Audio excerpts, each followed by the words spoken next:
Hello students, myself Surabhi, assistant professor of chemistry.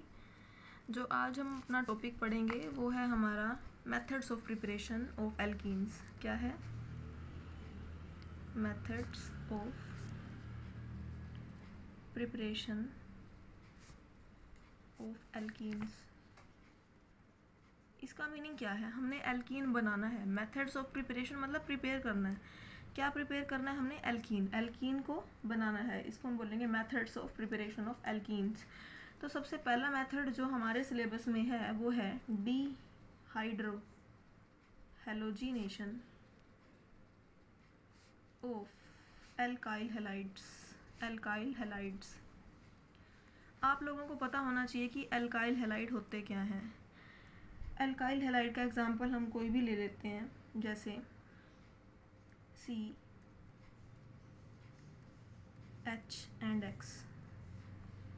देखिए ये हमारा क्या है? Alkyl halide. क्योंकि यहाँ पर ये X जो है कोई भी हैलोजन हो सकता है। क्या बोला मैंने? X कोई भी हैलोजन हो सकता है। और ये हमारा एल्काइल ग्रुप है। क्या है? ये हमारा एल्काइल ग्रुप। आपको पता है ना एल्काइल ग्रुप कैसे बनता है? कोई भी एल्केन का मोलिक्यूल ले लें, अगर हम लेटर सपोज मेरा ये इथेन है, इथेन है ना भाई, इथेन। इथेन में से अगर मैं इस हाइड्रोजन को, एक हाइड्रोजन को हटा दूं, एक हाइड्रोजन को, इसके एक हाइड्रोजन को अगर मैं निकाल दूं तो क्या बन जाएगा? CH3CH2। और यहाँ पर कोई भी ग्रुप एक और आकर अटैच कर सकते हैं इसके साथ।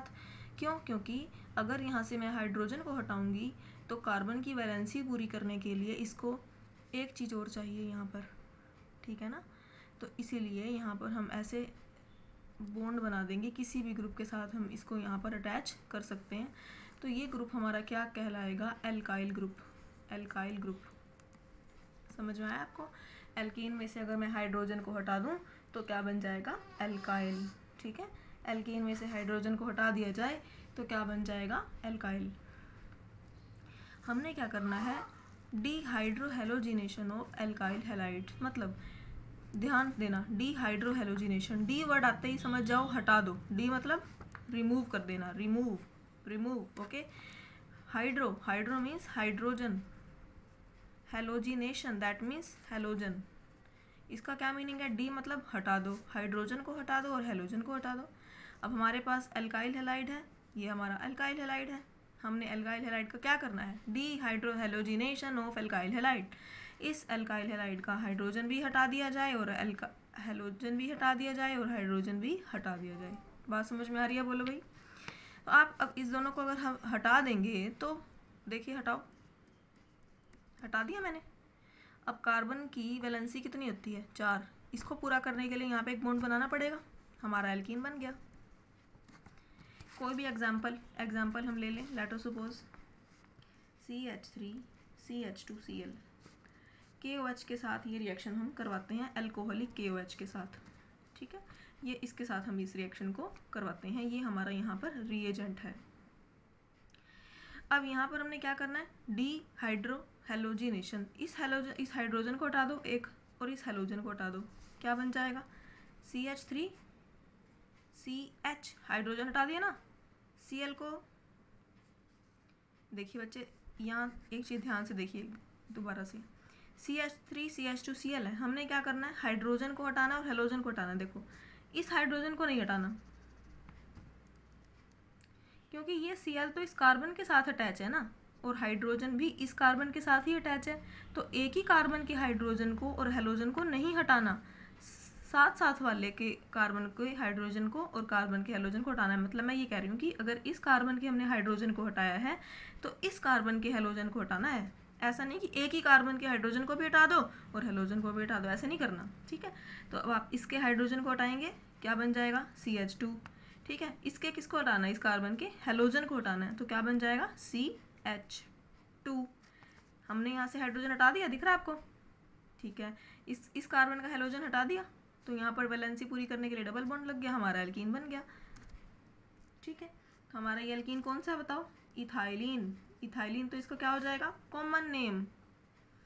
कॉमन नेम, मैंने एक लेक्चर में कॉमन नेम और IUPAC नेम के बारे में भी आपको बताया हुआ है, अगर आप सबको याद हो तो लेकिन फिर भी मैं आपको बता रही हूँ कि इथाइलिन इसका क्या हो जाएगा? Common name.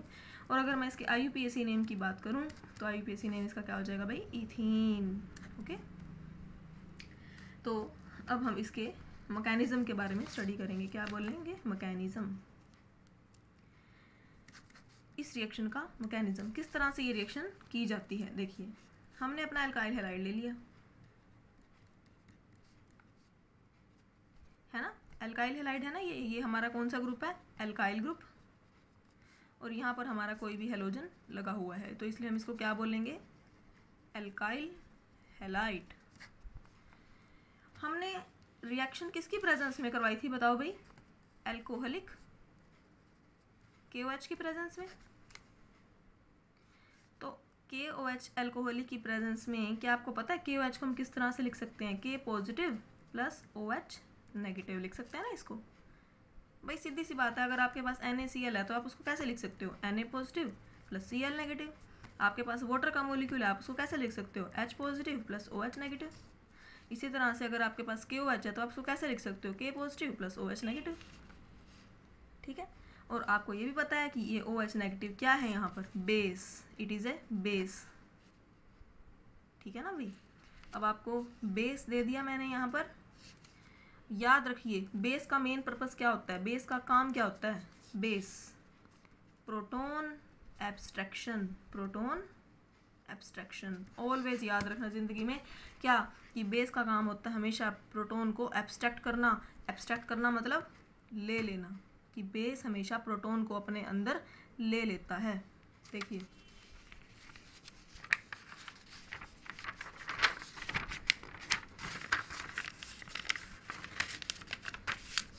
हमारे पास क्या था, एल्काइल हैलाइड लिखे, दोबारा से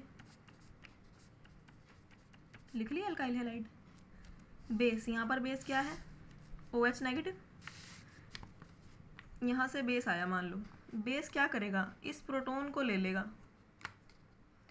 जब OH नेगेटिव अपने इलेक्ट्रॉन्स इस हाइड्रोजन को दे देगा तो ये वाले इलेक्ट्रॉन्स इस कार्बन के पास आ जाएंगे, तो क्या बन जाएगा, OH ने तो हाइड्रोजन को ले लिया, यहाँ से बन गया H2O।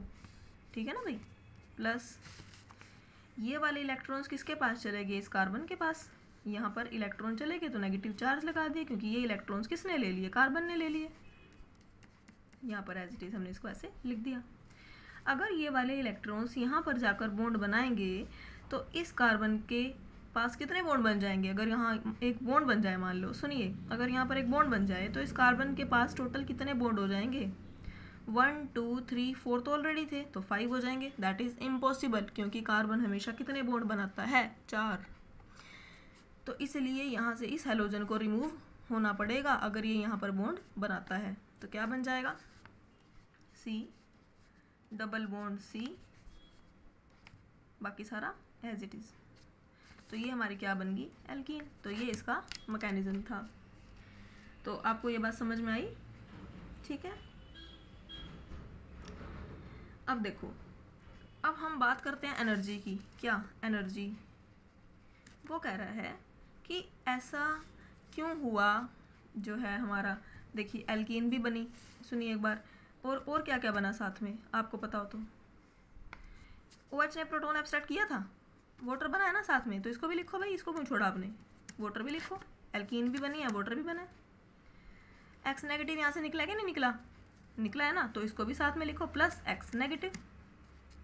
तो ये रिएक्शन इस तरह से हम लिखेंगे। अब कह रहा है कि ये एल्कीन क्यों बनी, कि ऐसी क्या कंडीशंस थी जिस वजह से इस बेस ने इस प्रोटॉन को एब्स्ट्रैक्ट किया, ये वाले इलेक्ट्रॉन यहाँ पर आके नेगेटिव चार्ज आ गया, इस नेगेटिव ने यहाँ पर बॉन्ड बनाया और हेलोजन यहाँ से निकल गया। भाई ऐसा क्या चीज़ हुई, किस वजह से ये सब चीज़ें की। कह रहा है एनर्जी कहाँ से आई, कह रहा है कि इस एल्कीन की जो स्टेबिलिटी होगी, कि जो यहाँ पर डबल बॉन्ड आएगा ना, वो ज़्यादा स्टेबल होगा, जिस वजह से ये रिएक्शन की जाती है, क्योंकि यहाँ पर इस रिएक्शन करवाने से हमारी एल्कीन बनती है जो कि स्टेबल है। जो कि बॉन्ड बनता है ना इन दोनों के बीच में, तो वो एनर्जी देता है यहाँ पर, कि जो इन दोनों के बीच में बॉन्ड बना।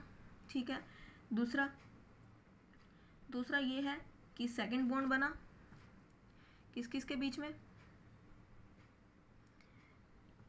बेस और हाइड्रोजन के बीच में। आपको याद हो तो ये कैसे बना है, H पॉजिटिव और OH नेगेटिव के मिलन से।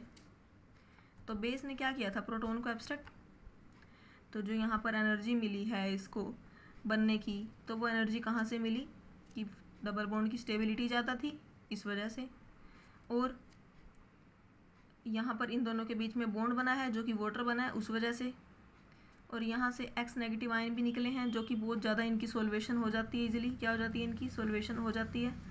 तो इस वजह से रिएक्शन फटाफट से प्रोसीड हो जाती है। ठीक है, अब आपको इतना समझ में आ गया। अब देखिए नेक्स्ट जो हम पढ़ेंगे वो है हमारा topic orientation of dehydrohallucination and ease of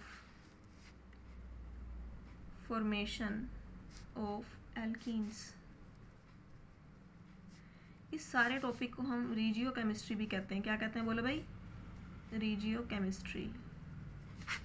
देखिए हमने अपना अल्काइल हैलाइड ले लिया, let us suppose CH2 CHCl CH3, ये हमारा क्या है? Alkyl halide. ओके भाई, हमने रिएक्शन किसके साथ करानी है? अल्कोहलिक KOH के साथ। अब देखो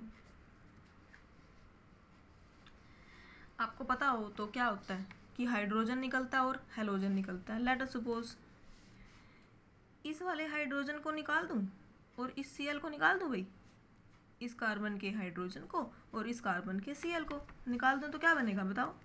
CH3 CH2 CH double bond CH2, यही बनेगा ना निकाल दिया तो आप कहोगे मैडम जी आपने इसी के हाइड्रोजन को क्यों निकाला, हम इस कार्बन के हाइड्रोजन को भी तो निकाल सकते हैं। ठीक है भाई, मैं आपकी बात मान लेती हूँ, हम इस कार्बन के हाइड्रोजन की बजाय इस कार्बन के हाइड्रोजन को भी निकाल के देख लेते हैं क्या बनता है। और में लिखिए क्या बन सकता है, और CH3, अब इसका हाइड्रोजन निकालना है CH और इसका हैलोजन CH वैलेंसी पूरी करने के लिए डबल बॉन्ड। तो अब ये जो एल्कीन बनी है इसका नाम क्या हो जाएगा? इसका नाम हो जाएगा 2 ब्यूटीन। ठीक है, और ये वाली एल्कीन क्या है? 1 ब्यूटीन। अब ध्यान से मुझे देखकर बताइए कि इन दोनों में से कौन सी बहुत ज़्यादा स्टेबल है। मैंने पिछले लेक्चर में आपको बताया था कि सेडज़ेफ रूल क्या कहता है? मोर substituted alkene will be the more stable alkene. समझ में आ रही है? सेडज़ेफ रूल क्या कहता है? मोर स्टेबल एल्कीन कौन सी होगी? जो हाईली सब्स्टिट्यूटेड होगी। इस एल्कीन को देखिए, इस कार्बन के साथ हाइड्रोजन अटैच है। ठीक है ना, एल्कीन को देखना हमने खोल के लिख के देखो, इसको देखो ऐसे CH3 डबल बॉन्ड ऐसे है ना, इसी के साथ क्या है? H और CH3। इसको खोल के देखो क्या बनता है? CH3 CH2 C के साथ क्या है? और H डबल बॉन्ड C के साथ क्या है? H और H। कितने अल्काइल सब्स्टिट्यूएंट्स अटैच हैं इसके पास? 1 alkyl substituent, only 1 alkyl substituent is attached. इसके साथ कितने अल्काइल सब्स्टिट्यूएंट्स अटैच हैं भाई? 2 हो गए ना। हाइड्रोजन को नहीं देखना हमने, अल्काइल सब्स्टिट्यूएंट को देखना है। कितने अल्काइल सब्स्टिट्यूएंट्स हैं? 2 अल्काइल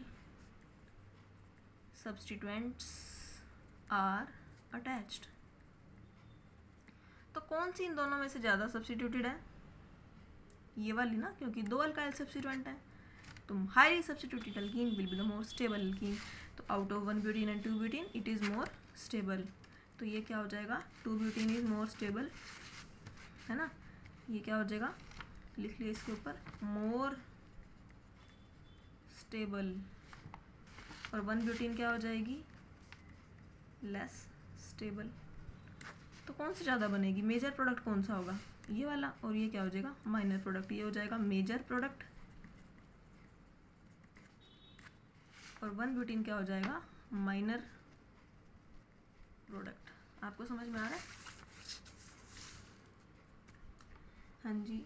तो ये आपका क्या था, जनरल मेथड ऑफ प्रिपरेशन था किसका, एल्कीन का, जिसमें हमने क्या पढ़ा है, हमने पढ़ा है डी हाइड्रोहेलोजिनेशन। तो होप सो आपको ये वीडियो पसंद आई होगी और ये लेक्चर पसंद आया होगा। तो आप मेरी वीडियो को please like share and comment कीजिए, मेरे चैनल को सब्सक्राइब कीजिए। Thank you.